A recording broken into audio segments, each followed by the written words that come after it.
Hi guys, I'm back with Where the Red Fern Grows. We'll start with chapter 7 today. Here we go. It seems that the worries and wants of a young boy never cease. Now that I had my pups, another obstacle had cropped up. This one looked absolutely impossible. I had to have a coonskin so I could train them. With my 3 little traps and a bulldog determination, I set out to trap Mr. Ringtail. For 3 solid weeks, I practically lived on the river. I tried every trick I knew. It was no use.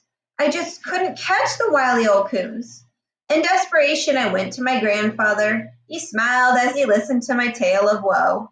Well, we'll have to do something about that, he said. To train those dogs right, you'll need that coon hide, that's for sure. Now, you watch the store while I go over to my tool shed. I'll be right back. After what seemed like an eternity, I saw him coming.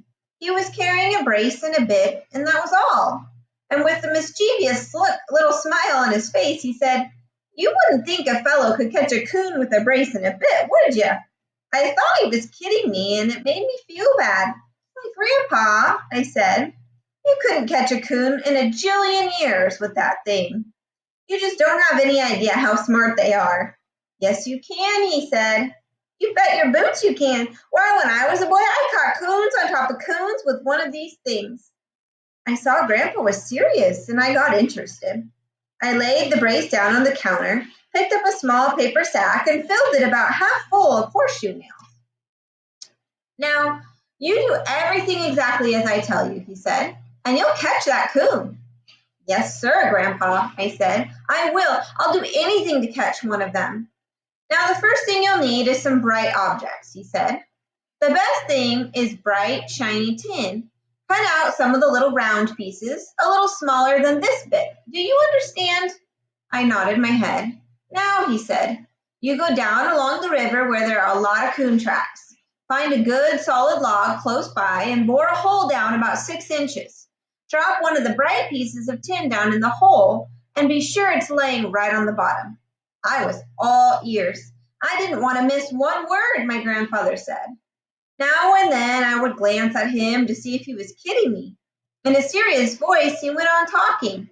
"Now pay close attention," he said, "because this is the main part of the trap." And with eyes as big as a hoot owl's, I looked and listened.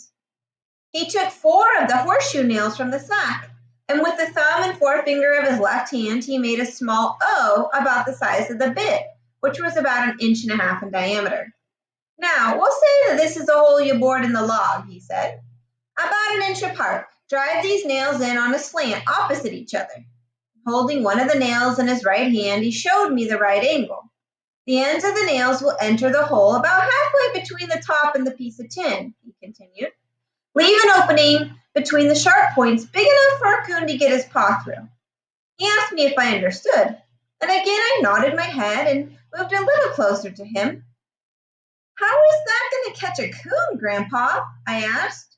"It'll catch him all right," he said, "and it won't fail. You see, a coon is a curious little animal. Anything that is bright and shiny attracts him. He'll reach in and pick it up. When his paws closes in on the bright object, it balls up, and when he starts to pull it from the hole, the sharp ends of the nails will gouge into his paw, and he's caught." He looked over at me. "Well, what do you think of it?" he asked. Closed my eyes, and in my mind I could see the funnel-like entrance of the hole and the sharp slanting points of the nails, and I could see the coon reaching in for the shiny piece of metal. Naturally, his paw would be much larger when closed than it was when he reached in. It would be impossible for it to pass the sharp nails. It was all looking pretty good to me, and I was on the point of saying so when it hit me. Why, all the coon had to do was open his paw, drop the object, and he was free. It all blew up then and there, and I just knew my grandfather was playing a joke on me. I stepped back and almost cried as I said, "Grandpa, you're kidding me. That kind of trap couldn't catch a coon. Well, all he had to do was open his paw, drop the piece of tin, and he could pull it from the hole." Grandpa started roaring with laughter. This did make me feel bad, and with tears in my eyes, I started for the door. "Wait a minute," Grandpa said. "I'm not kidding you. Oh, I know I like to have my jokes, same as any man, but I meant every word I said." I turned around and I looked at him. He had stopped laughing and there was a hurt expression on his face.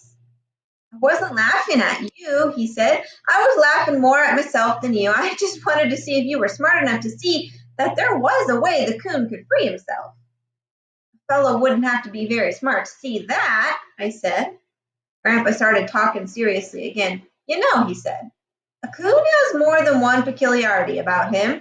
When I was a boy, I had a pet coon, and by watching him, I saw and learned a lot of things. He had a den in an old hollow tree in the front of our yard, and I don't know the number of times that I'd have to climb that tree and get my mother's scissors, buttons, needles, and thimble from his den. Why, he even carried out knives, forks, and spoons. Anything that was bright and shiny, he took to his den. Grandpa stopped talking for a few minutes. I could see a faraway look in his eyes, and once again he was living in those long ago days. I waited in silence for him to go on with his story. One of the most peculiar things about that coon, he said, was his front teeth. Front feet. Once he wrapped those little paws around something, he would never let go. My mother had an old churn. It was one of those kind with a small hole in the lid for the dasher, and when she would get through churning, she would take the dasher out and wash it. And that crazy coon would climb up on top of the churn, poke his little front paw through the hole, and get a fistful of butter. And the hole was small, and when he closed his paw, he couldn't get it back out. And all he had to do was open it, drop the butter, and he'd be free. But do you think he would? No, sir. He would carry that churn lid all over the house, squalling and growling. Why, it even took everyone in the house to free him. I'd have to wrap him in a gunny sack or an old coat and pry his claws loose from the butter. Seeing this time after time is what gave me the idea for this trap. Once he reaches in and gets a hold of that tin, he's caught because he'll never open his paw. I'm going to stop for just a moment. I want to explain this because normally in class I would, but what he's saying is that they've made a trap and they've hammered in nails so that the nails are kind of going in at an angle, and the top of the trap is just a really small hole. So when the raccoon puts his hand into the hole and tries to get the tin, and once he's grabbed the tin, now he made a fist inside this trap, and your fist is obviously bigger than your narrow hand going in, and he won't let go because they're stubborn. They really, really want their little prize, their piece of tin. And so he'll try to pull himself back out, but his hand will get hit by the nails, and he can't get his hand back out. And so he'll sit there forever, basically, with his hand on the tin, and he won't let go because they're really stubborn. And so Grandpa's telling a story of when they had in the olden days a butter dasher, and basically it looks like a wooden jar, and it has like a big rod on the inside of it that goes in and out. So you dash the butter in and out, and it mixes and it makes butter out of milk and such. And so when the mom would make the butter, she'd take the dasher out, the long rod out, and she would wash it, and the raccoon would put his hand into the dasher to get the butter because he liked it as a treat, and he'd try to pull his hand out, but same thing would happen. He'd try to, and he couldn't get his hand back out of the little hole. So the raccoon would run around the house like a little crazy animal, and they would have to try to cover him in a gunny sack or something to be able to wrangle him to get his hand back out of it. So that's where Grandpa learned the idea for this trap, and he's teaching it to Billy. Now, common sense says if you just let go of the tin and you slide your hand back out, you could be free. But the raccoons are so stubborn that they won't do it. And so when the person comes the next morning to check the trap, the raccoon's stuck there with his hand in the trap. And so that's the idea here that Billy's grandpa is trying to teach Billy. So I'm going to continue after now that I've kind of explained this idea of the trap. So with my confidence restored, it all sounded pretty good to me, and I was anxious to try out this wonderful plan. I thanked him, and taking the brace and the nails, I left the store. By the time I reached home, it was too late in the day to start making my traps. That night, I talked the idea over with Papa. I've heard of coons being caught that way, he said, but I never paid much attention to it. Your grandfather should know, though, for he was quite a coon hunter when he was a boy. From what he told me, I said, it never fails. Papa asked if I wanted him to help me make my traps. No, I said, I think I can do it myself. I didn't sleep too well that night. I bored holes, drove nails, and fought coons practically all night. Early the next morning, I went to the trash pile, As I stirred around in the rusty old cans, I thought of another time I had searched for a can, and finally I found the one I wanted. It was bright and shiny. Everything was going along just fine until Mama caught me cutting out the circles of the tin with her scissors. I always swore she could find the biggest switches of any woman in the Ozarks. That time she overdid it. I was almost to the river before the stinging stopped. It wasn't hard to find places for my traps. All along the river, large sycamore logs lay partly submerged in the clear blue water. On one where I could see the muddy little tracks of the ringtails, I bored a hole, dropped in a piece of tin, and drove my nails. On down the river I went, making my traps. I stopped when I ran out of nails, and altogether I had 14 traps. That night, Papa asked me how I was making out. Oh, all right, I said. I've got 14 of them made. He laughed and said, well, you never can tell. You may catch one. The next morning I was up with the chickens. I took my pups with me, and I just knew that I'd have a big ringtail trap, and I wanted them to see it. I was a disappointed little boy when I peeked out of the canebrake at my last trap and didn't see a coon. All the way home I tried to figure out what I had done wrong. I went to Papa. He put his thinking cap on and thought the situation over. Maybe you left too much scent around when you made those traps, he said. If you did, it'll take a while for it to go away. Now, I wouldn't get too impatient. I'm pretty sure you'll catch one sooner or later. Papa's words perked me up just like the air does an deflated inner tube. He was right. I had simply left too much scent around my traps. All I had to do was wait until it disappeared, and I'd have my coon hide. Morning after morning, it was the same old disappointment. No coon. And when a week had gone by and still no results from my traps, I gave up. What little patience I had was completely gone. I was firmly convinced that coons didn't walk on sycamore logs anymore, and bright, shiny objects had about as much effect on them as a coon hound would. One morning, I didn't get up to run my trap line. I stayed in bed. What's the use? It was just a waste of time. When the family sat down to breakfast, I heard my oldest sister say, Mama, isn't Billy going to get up for breakfast? Why, is he in his room? Mama asked. I didn't know. I thought he was down looking at his traps. I heard Papa say, I'll go wake him up. He came to the door and said, You better get up, Billy. Breakfast is ready. I don't want any breakfast, I said. I'm not hungry. Papa took one look at me and saw I had a bad case of the ringtail blues. He came over and sat down on the bed. What's the matter? He asked. You having coon trouble? Grandpa lied to me, Papa, I said. Should have known better. Whoever heard of anyone catching a coon with a brace and a bit and a few horseshoe nails? I wouldn't say that, Papa said. I don't think your grandpa deliberately lied to you. Besides, I've heard of coons being caught that way. Well, I don't think I've done anything wrong, I said. I've done everything exactly as he said, and I haven't caught one yet. I still think that it's the scent, Papa said. You know, someone told me, or I read it somewhere, that it takes about a week for scent to die away. How long has it been since you made those traps? It's been over a week, I said. Well, the way I figure it's about time for you to catch one. Yes, sir. I wouldn't be surprised if you came in with one any day now. After Papa had left the room, I lay thinking of what he had said. Any day now. I got up and hurried into my clothes, and as soon as I was finished with breakfast, I called my pups and lit out for the river. The first trap was empty. So was the second one. That old feeling of doubt came over me again. I thought, it's no use. I'll never catch one. I so need the skin to train my pups.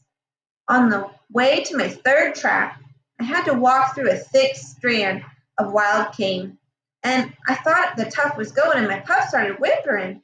I stopped and picked them up. We'll be out of this in a few minutes, I said, and then you'll be all right. I came plowing out of the matted mass and was right on the trap before I realized it. I was met by a loud squall. I was so surprised I dropped the pups. There he was, my first coon. He was humped up on the sycamore log, growling and showing his teeth. He kept jerking his front paw, which was jammed deep in the hole I had bored. He was trapped by his own curiosity. I couldn't move, and I felt like my wind had been cut off. I kept hearing a noise but couldn't make out what it was. The movement of the boy pup shook me from my trance. The unidentified sound was his bawling. He was trying to climb up on the log and get the coon. I yelled at him and darted in to get a hold of his collar. And on seeing my movement, the coon let out another squall. It scared me half to death. I froze in my tracks and started yelling again at my pup. A girl pup worked around behind the coon and climbed up on the log. I screamed at her. She paid no attention to me. Digging his sharp little claws into the bark, the boy pup made it to the top.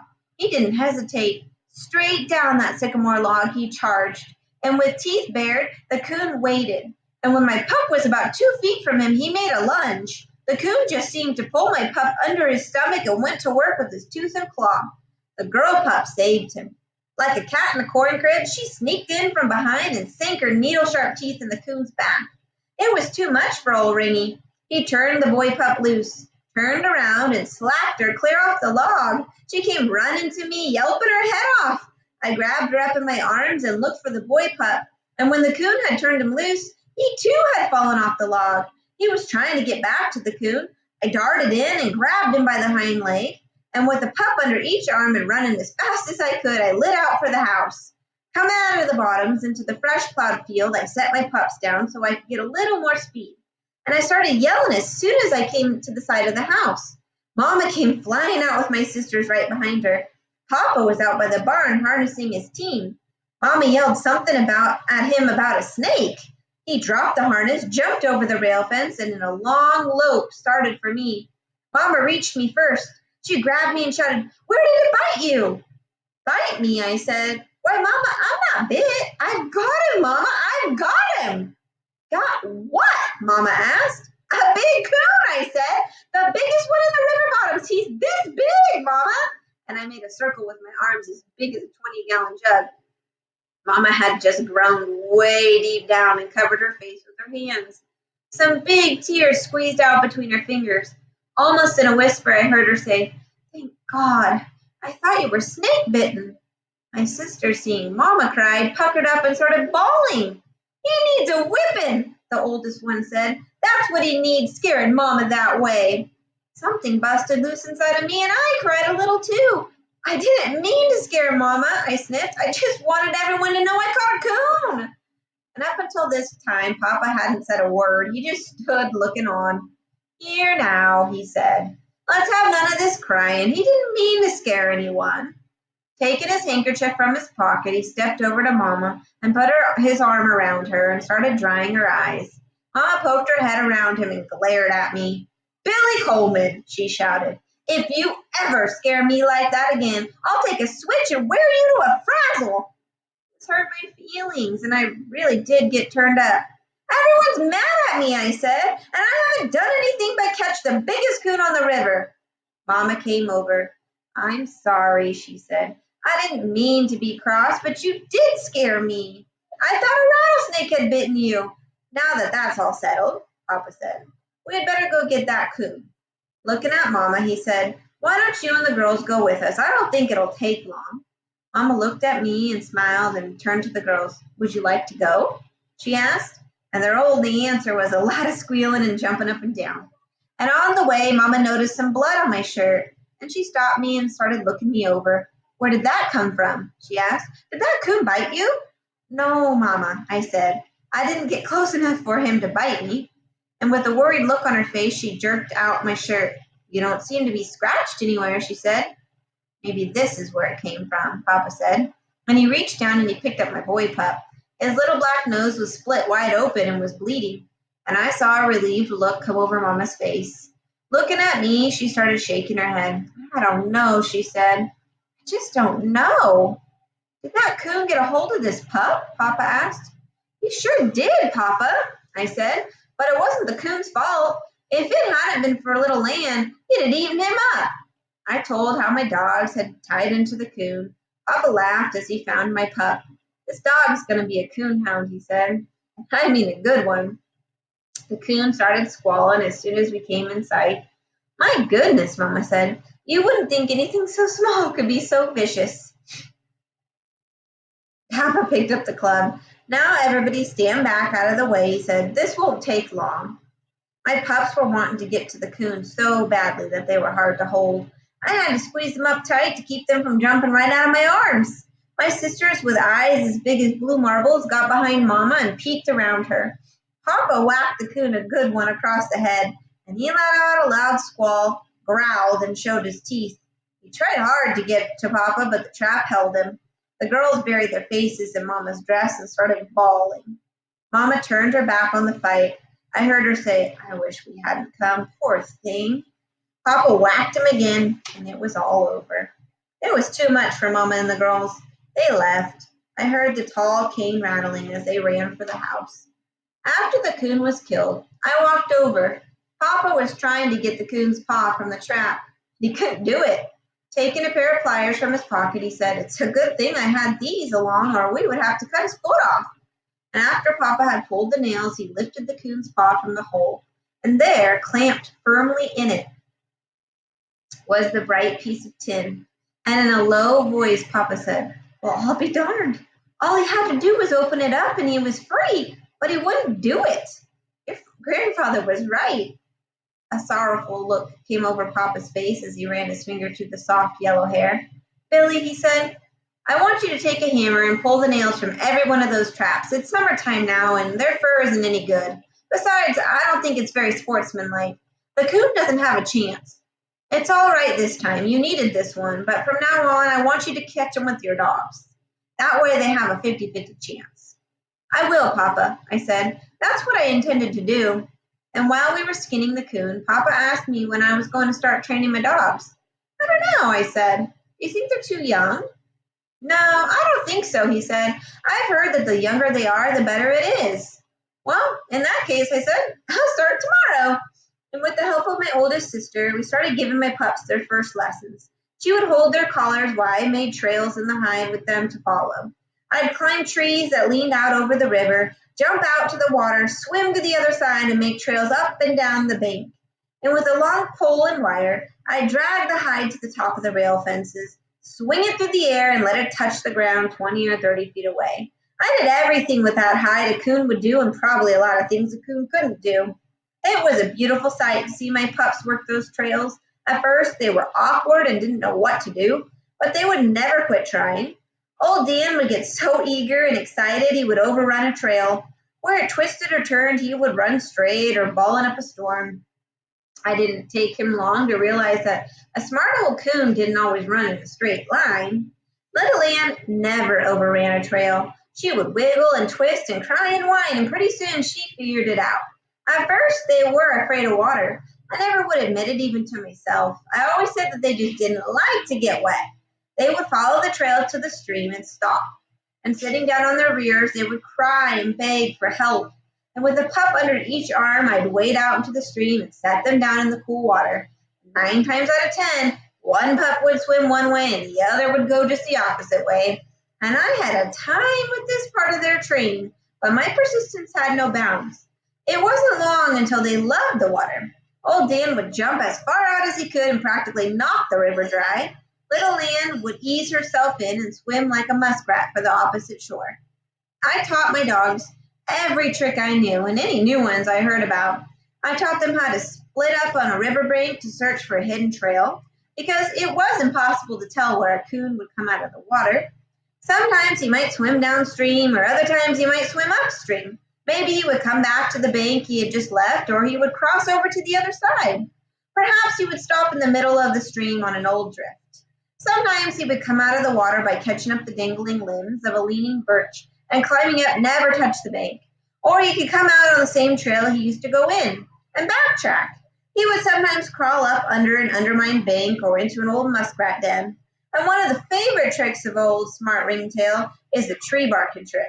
This he accomplished by running far up on the side of the tree and using his stout legs for leverage, springing 20 or 30 feet away before touching the ground. Dumb hounds trail up the tree and start bawling tree. I taught my dogs to circle for a good 100 yards to be sure he was still in the tree before bawling. In order to learn more about coon hunting, I'd hang around my grandfather's store and listen to the stories told by the coon hunters. Some of the tales I heard were long and tall, but I believed them all. I could always tell when Grandpa was kidding me by the twinkle in his eyes. He told me how a coon could climb right up in the fog and disappear into the stars, and how he could leap onto a horse's back and run him over your dogs. I didn't care, for I loved to hear the tall tales. Anything that had a coon hair in it, I believed completely. All through that summer and into the late fall, the training went on, and although I was worn down to a frazzle, I was a happy boy. I figured I was ready for the ringtails. Late one evening, tired and exhausted, I sat down by a big sycamore and called my dogs to me. It's all over, I said. There'll be no more lessons. I've worked hard and I've done my best, and from now on, it's all up to you. Hunting season's just a few days away, and I'm going to let you rest, for I want you to be in good shape the night it opens. It was wonderful indeed how I could have some heart to heart talks with my dogs, and they always seemed to understand. Each question I asked was answered in their own doggish way, and although they couldn't talk in my terms, they had a language of their own that was easy to understand. Sometimes I would see the answer in their eyes, and again it would be in the friendly wagging of their tails. Other times I could hear the answer in a low whine or feel it in the soft caress of a warm flickering tongue. In some way, they would always answer me. That's it for today, guys. See you next time. Thank you. Have a good afternoon.